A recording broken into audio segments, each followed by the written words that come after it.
Elle est pourtant loin d'être la seule. Selon une enquête de Santé publique France datant de 2016, près d'un Français sur 6, 16,3% exactement, ne sait ni flotter, ni mettre la tête sous l'eau, et encore moins esquisser quelques mouvements de nage. Si les seniors n'ayant jamais acquis cette compétence sont les plus nombreux, les jeunes ne sont pas épargnés, puisque 5,2% des 15 à 24 ans et 9,2% de 25 à 44 ans ne se sentent pas capables de se baigner là où ils n'ont pas pied, qu'ils soient à la mer ou à la piscine, rapporte l'Agence nationale. Pour prévenir les noyades, la couleur du maillot de bain des enfants est plus importante qu'il y paraît.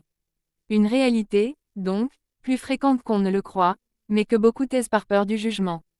Comme Camélia qui a longtemps esquivé les sorties à la plage et les invitations à la piscine.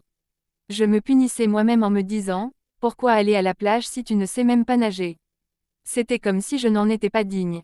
Du coup, je restais sur ma serviette à bronzer, en faisant croire que je ne voulais pas mouiller mes cheveux.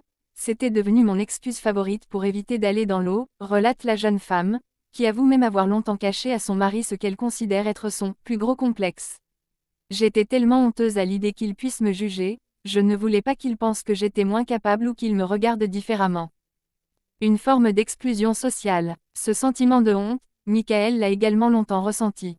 Lui qui n'a jamais reçu de leçons de natation à l'école primaire se remémore avec amertume les virées entre copains à la plage quand il était ado. Ils allaient loin, nageaient jusqu'à la bouée, et moi je restais au bord, l'eau au niveau des genoux, comme les enfants, lâche le quadragénaire, qui se souvient de s'être senti honteux, même s'il n'a jamais été la cible de moqueries. Quand je disais que je ne savais pas nager, on était plutôt surpris.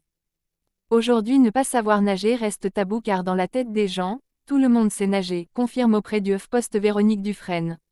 Depuis 1982, cette maître nageuse et psychopédagogue accompagne à Paris des adultes de 25 à 70 ans, n'ayant jamais appris à nager au sein de l'association Le Pied dans l'eau, qu'elle a cofondée, et qui privilégie une approche douce, bienveillante et surtout personnalisée de la baignade.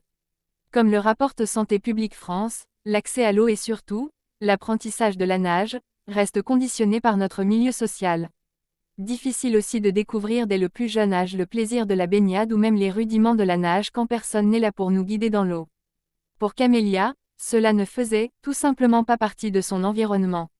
Autour de moi, ce n'était pas quelque chose de courant, surtout pour les filles, constate-t-elle tristement, tandis que Michael, dont les parents ne savent pas nager, se souvient d'un cours en 6e où on laissait ceux qui ne savaient pas nager dans le petit bassin sans rien à faire, si ce n'est aller chercher des anneaux sous l'eau.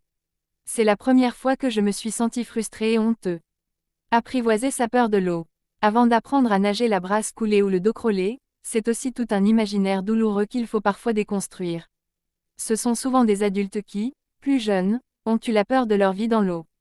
Parfois, ils ont été humiliés, par exemple en étant poussés dans le grand bassin par un maître nageur, observe Véronique Dufresne. C'est exactement ce qu'a vécu Michael, qui angoisse encore en se rappelant cette leçon prise à ses 13 ans.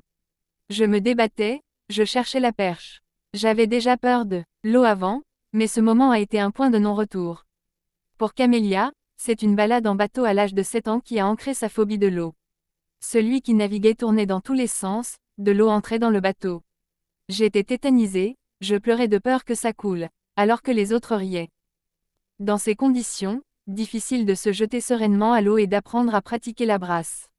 Mais cela, les maîtres nageurs ont souvent du mal à le comprendre, déplore Véronique Dufresne. Eux restent sur le bord et donnent des frites à coincer sous les bras pour apprendre le mouvement de jambes. Sauf que les personnes n'en sont pas là, elles pensent que si elles mettent la tête sous l'eau, elles vont étouffer et couler. Ça ne peut tout simplement pas marcher, assure celle qui regrette aussi que la formation de maître nageur soit davantage axée sur le fait de trouver le nouveau Léon Marchand que d'apprendre à nager aux personnes ayant des difficultés. Aller à son rythme et s'écouter. Comment faire, alors pour enfin vaincre sa peur de l'eau? Comme le rappelle Véronique Dufresne, cela tient avant tout au bon environnement. Le pied dans l'eau propos, par exemple, un encadrement par 4 professionnels présents dans le bassin, durant un week-end ou en soirée, pour que chacun puisse apprendre à son rythme à apprivoiser cet élément qui leur fait si peur.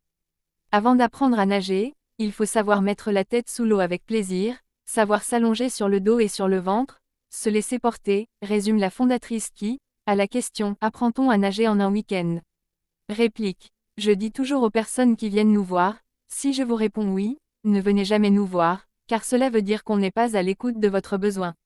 Pour Michael, ses cours pris durant un trimestre il y a quelques années ont en tout cas été une révélation.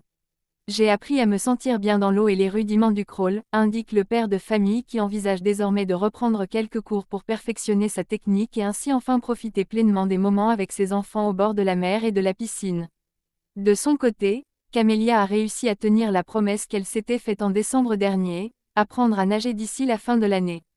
Soutenue par son mari, qui l'a accompagnée tous les dimanches à la piscine, et après des premières séances très dures, elle a pris confiance en elle et s'est même initiée à la brasse. Aujourd'hui, je ne me sens plus paralysée, ni inférieure aux autres. Je suis fière d'avoir osé franchir ce pas à l'âge adulte, et surtout d'avoir dépassé une peur qui m'avait suivie toute ma vie. Astérisque, le prénom a été modifié.